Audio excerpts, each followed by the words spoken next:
Hey guys, welcome back to episode 5 of GUMPTION, the Road to Nationals. I'm actually starting this voiceover a day late.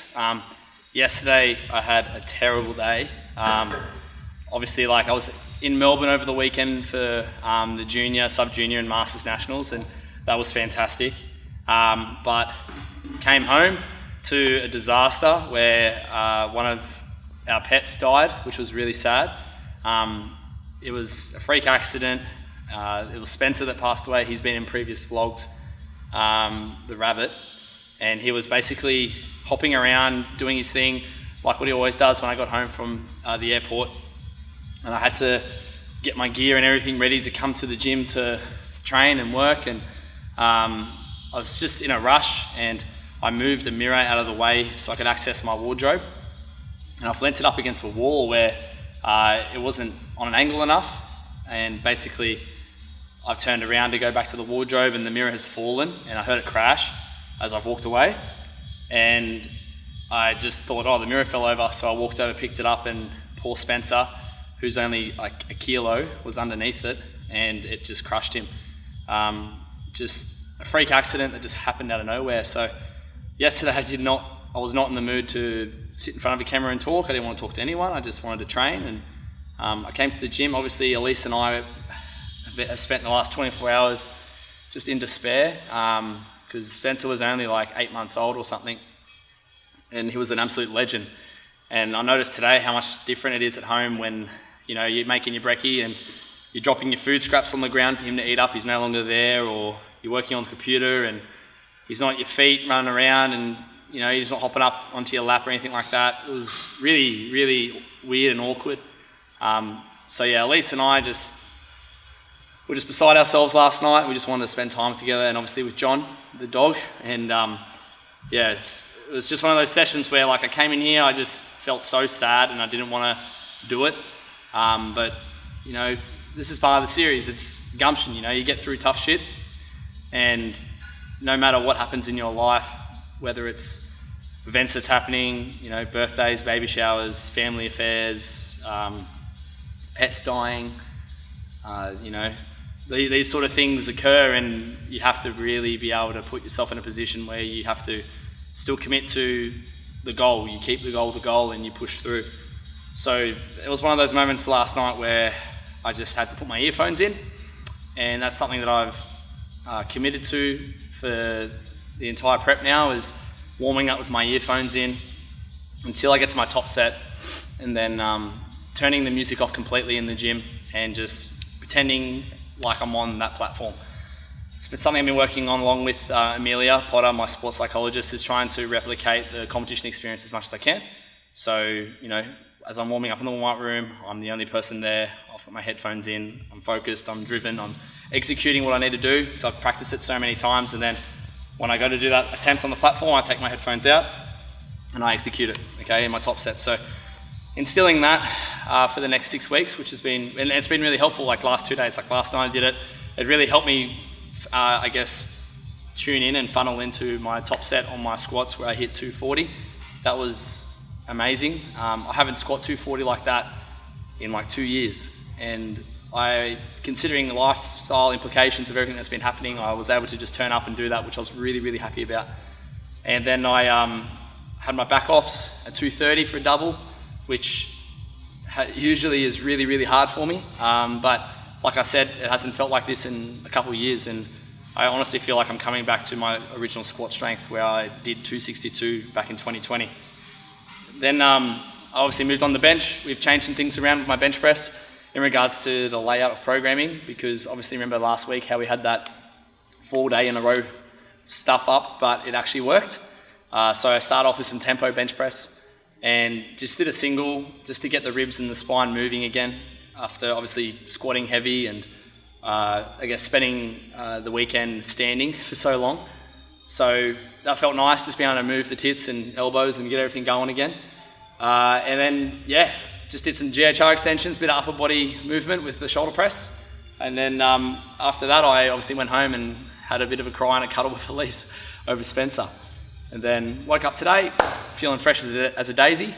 And, you know, still in remorse, but pushed through some work as best as I could before coming in and doing some deadlifts. So I had 285, 295 and 305. Warmed up with some pauses on my deadlifts, and that was awesome.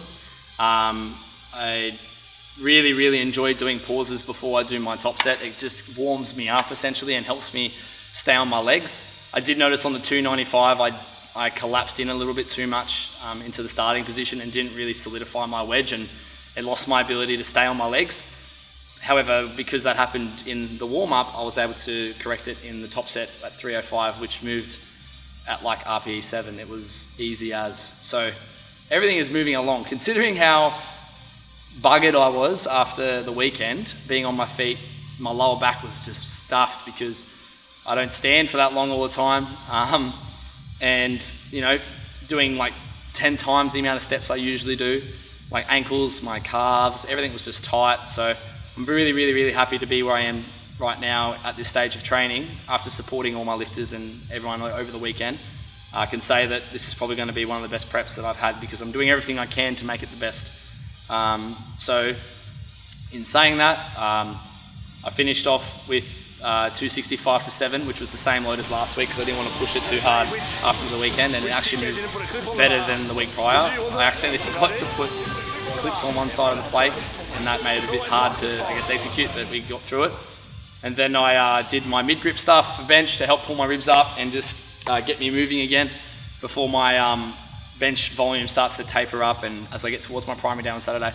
And then I spent the rest of the workout slamming some belt squats, trying to replicate the squat position as best as I can, and then moved into some bodybuilding isolation stuff on the leg extension and hamstring curl. So a lot of moving parts over the last couple of days, both physically and emotionally, but it's all part of the sport, right? Yeah, you know, there were so many times last night when Spencer was passing away in front of me, I thought, fuck, how am I gonna, you know, pull myself together to get to the gym and rip in? And I just thought of like how many opportunities I will miss, you know, being on that platform and testing myself to be the number 183 in Australia.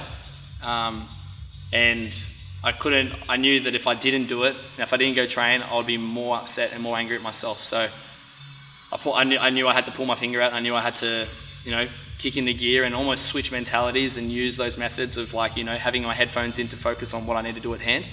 And it really worked. So I recommend anyone to find what works for them and just, you know, back yourself on what you need to actually do in your training session in preparation.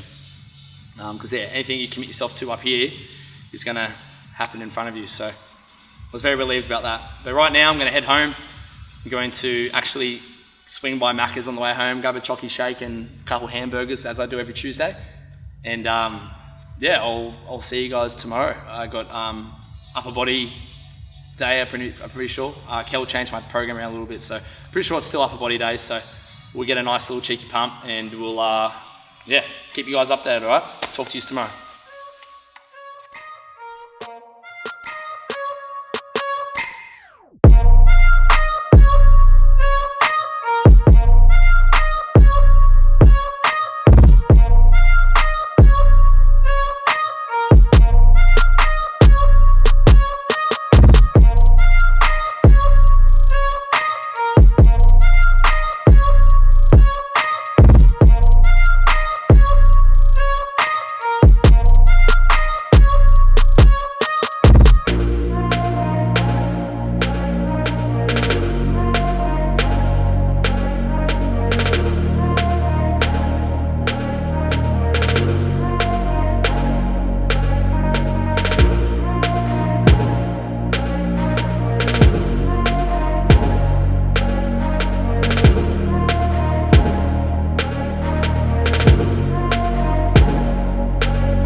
Fuck, that's the heaviest dip I've done in a very long time.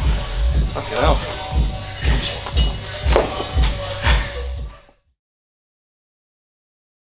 Hey guys, welcome to day 3, episode number 5. Today we basically just had an upper body session where we looked to just try and just basically get some comp bench in and then eventually some upper body accessories. Today was spent with very sore legs after yesterday spending a lot of time doing machine work as Kel programmed.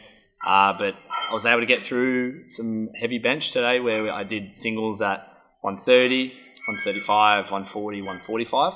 And it kind of went up as like a 6, 7, 8, and 9.5 RPE. So the 145 was quite hard. I had a really tough time trying to not let my scaps move. And it's something that I'm just always continuously working on. And it's to do with a lot of things like not shoving the bar off the chest is one thing, which Kel always tells me to improve on. But just being able to keep my leg drive consistent and my rib cage expanded as well at the same time. Because I just have a real easy tendency just to like close off in this direction as I press. It makes it really, really hard for me to be able to actually put force into the bar. So spent a lot of time today just practicing that. And to my surprise, I'm actually benching 6 days a week now. So episode 6 will start on the new bench day, which is tomorrow. And we know that consecutive bench sessions helps my bench turn up. So it just gets kind of like more and more volume as we get through the entire training week. So starting tomorrow, I'll do my comp single again at 7 into a tempo bench session. And then day 5 will be maybe like a 2 count pause or something. I don't know what she's got planned for me. And then Saturday will be in my primary session. So it kind of like does a kind of bit of a spike and then we'll dip off and then we'll build back in again leading into Saturday. But tonight, just focused on really working hard on keeping my leg drive consistent so my ribs don't close off. And after that, I did a lot of upper body bodybuilding stuff. Did some incline dumbbell, had extra sets on everything this week. So last week I spoke about how I was thinking about going up in load, but depending on if Kel gives me another set, which she did, I just held on to the same loads on everything and just accepted the fact that I was doing more volume anyway. So went ahead and did dumbbell incline, straight into a lat pull down, straight into dips, and finished off with some lateral raises just then. So all done now, and it was quite a quick session, which is nice. But looking forward to resting up and getting these legs ready for some SSB and sumo on Friday. But other than that, feeling quite good. I've got a lot of athletes obviously coming back on program this week after junior nats, as they should. I highly recommend don't taking time off after being at your strongest, because that's how you continue momentum moving forward. And it's something that I really instill with a lot of my lifters. So very happy to see everyone back in the gym already this week, getting stuck in. But yeah, looking forward to Open Nationals in 5 weeks' time. It should be good. I know for a fact that there's still a lot of lifters competing at Open Nationals that can push me. So I'm going to do everything in my power to continue moving forward and secure my world's position being number one in Australia. So I'm going to do my best to nail that. I'm going to head home, have some dinner, go to bed, and I'll speak to you guys in episode number 6. Okay? Talk soon.